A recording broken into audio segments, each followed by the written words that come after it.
In the name of the Father, the Son, the Holy Spirit, one God, Amen. Today is the second Sunday of the blessed month of Kiyak. We started the praises of Kiyak last Saturday. We had it yesterday. We had a good group of deacons praising, all from 7 o'clock until 11. That's why we don't have too many deacons today. I think they're tired from yesterday. Kiyak is full of praises for Saint Mary. And today we hear the announcement of Christ's birth or Christ's conception to Saint Mary from Archangel Gabriel. The first week, which was last week, or first Sunday of Kiyak, we heard the announcement of John the Baptist will be born of Zechariah and Elizabeth, and we read the first passage of the first chapter of St. Luke, the Gospel according to St. Luke. And during the 4th Sunday of the blessed month of Kiyak, we read only one chapter of St. Luke, which is the first chapter. So if you want to do some homework when you go back home, just read the first chapter every Sunday. You remind yourself with the readings of each Gospel in the liturgy. The next week, which will be the 3rd, we will hear the visit of St. Mary to Elizabeth, and the week after we will hear about the birth of St. John the Baptist from Elizabeth. Today, we hear the good news that the promise that was indirectly given to Adam and Eve being fulfilled.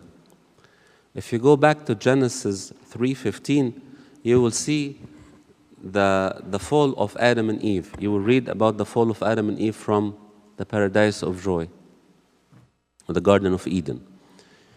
And if you go through the conversation between God and Adam, between God and Eve, and between God and the serpent, you will actually find that the promise, the salvation will come, was indirectly heard by Adam and Eve, because God was not talking to Adam and Eve when he gave the promise. He was actually talking to the serpent. He said this, if you look up Genesis 3:15, God was talking and he said to the serpent, I will put an enmity between you and the woman, and between your offspring and hers. He will strike your head and you will strike his heel. This was the promise that Christ will come, someone will come and strike the head of the serpent which is the devil. Today, we hear finally the promise being fulfilled. There will come the one that will actually strike the head of the serpent. Because Eve thought it will be her firstborn. That's why she called him Cain. Cain was like something I possess from the Lord. اقتنيت من الرب. Cain. She thought this will be the one who fulfilled the promise that she overheard. But Cain was not the one. Cain was also under the power of the devil. Then she got Abel. She thought Abel will be the one. And then Abel was killed. So Eve realized this is not it. We have to wait. And we have to wait for a very long time before comes the one that will crush the head of the serpent. And during that wait, the enmity continued to grow. And still happening until today. There is an enmity against the sons of God, against those who want to follow God from those who follow the world, who live in the world and abide by the rules of this world, who are the sons of the serpents. Because there is no other reason, if you think about it, there is no logical reason why would anyone hate Christians. There is no logical reason. When you think about it, when you read the news, when you try to dig deep, there is no reason why. It's an enmity. They don't want the sons of God to prosper. They don't want the Christians to pray. It doesn't make sense, but this is the case. It is a fact. This is what God said. He will put an enmity. With that in mind, we have nothing to say to those who are afflicted by this war against them, who pay a hefty price for following Christ, but to tell them the promise is fulfilled. We cannot comfort them. We just can be next to them and pray for them. Pray for those who suffer this enmity, especially in our homeland in Egypt. Those who are killed for no reason but just being Christian. But we know now that this enmity is nothing new. It has been there since God talked to the serpent. This enmity is not from our heart toward them. The enmity we're talking about here is from their hearts against us. And we have nothing to do or to show or to practice but love and peace. Because guess what? After we pay the price of going through this war, those who have enmity in their hearts against us, they see our reaction that we still have nothing toward them but peace and love, and they cannot understand it. As exactly we don't understand the enmity in their heart against us, they still don't understand the peace that we live in and the love in our hearts toward them. They still don't understand it. But this peace and this love in our hearts is the one that will change them. The one that will change them. Christ told his apostles, I will send you sheep amongst wolves. Sheep amongst wolves. The sheep always need a shepherd, right? Because the sheep is a very helpless animal. It cannot defend itself. It's not fast. It's not strong. It doesn't have horns that it can fight back. It cannot do anything. So if there is a sheep among wolves, the inevitable result is it will be eaten. Okay, so your message for us, Lord, is just for us to be killed? Is that what you want for us? No. No. The message is to live in this peace and don't look here for your life on earth. There is a much better reward in heaven. This is not the end. The reward is in heaven. And there is also reward here on earth. I'll tell you what the reward is. When these wolves eat the sheep, the wolves become and turn into sheep themselves. Look at the example of Saul, St. Paul the Apostle, how he used to kill Christians with all vigilant heart and enthusiasm, and then Christ touched his heart. So we pray for those who have enmity against us. We pray for them because we have no other way but God to touch their heart, to change them, to change them. I cannot dismiss our feelings of anger and I can't even put it to words. Grief, sorrow,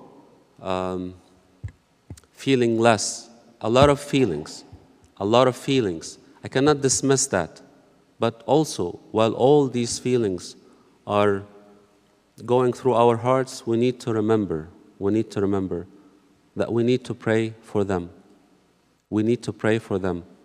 Pray for those who are afflicted by this nonsense war, and pray for those who wage the war against us. The fact is, there is an enmity. The promise is that the Son of God will crush the head of the serpent. And he did. He did on the cross. He opened the gates of paradise for us, again, to live with God. He did that.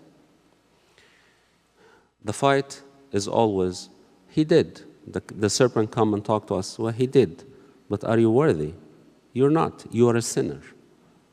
That's the fight. It's like, yeah, Christ died for you, but are you worthy of it? You're not worthy. You're worthless. You're not worthy of it. Because you are a sinner. He died for those who are good. I tell him, no, this is wrong. This is wrong. Yes, I am unworthy. There is nothing I could have done for Christ to deserve that Christ come and die for me. There is nothing I could have done. While every man in the world was a sinner, Christ still came and died for us and saved us. This is why we call it grace. I'm not worthy of it, but He gave it to me. Yes, I'm unworthy, but He still did it for me. So it's not about me being worthy or not. It's about His promise. And this is what keeps us alive. This is what keeps us going. The promise that He, as He crushed the head of the serpent back on the cross, He's still crushing the head of the serpent until today. Until today. He is giving us the power to step on their heads and to crush it. We just have to remember there will be enmity. There will be enmity. I send a message and please weigh my words carefully when I say this. To those naive people who think that they can live in peace with those who have enmity in their hearts against us, reconsider what you think. There is an enmity that's in the Bible. I'm not sending a message of hate here. I'm sending a message of you have to realize what you're facing so you are prepared for it. I'm not telling you don't deal or don't treat with them. No, by all means, this is how we will deliver the Christ to them, the image of Christ to them. But be wise and watch, because there will be always an enmity in their heart against us. The enmity is not in our heart. The enmity is in their heart, not in ours. We have nothing to offer but love and peace. We have nothing to offer but Christ's image. I want to focus on a totally different point for Saint Mary, because I will not be able to have love and peace in my heart to offer to those who hate us if I don't do like what Saint Mary did.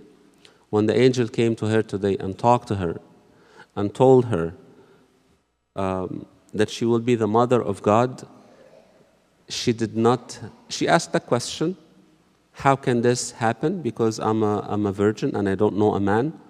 This question was not asking for a sign. She didn't ask for a sign. She just wanted to understand how things happen. So the angel gave her a very usual answer, like you hear every day. Oh, the power of the heights will overshadow you and you will be the mother of God. You hear this every day, right? No, we don't. She doesn't. Nobody heard this before. But she didn't question the answer. She listened to it. She submitted her head and she said, God, I am your servant.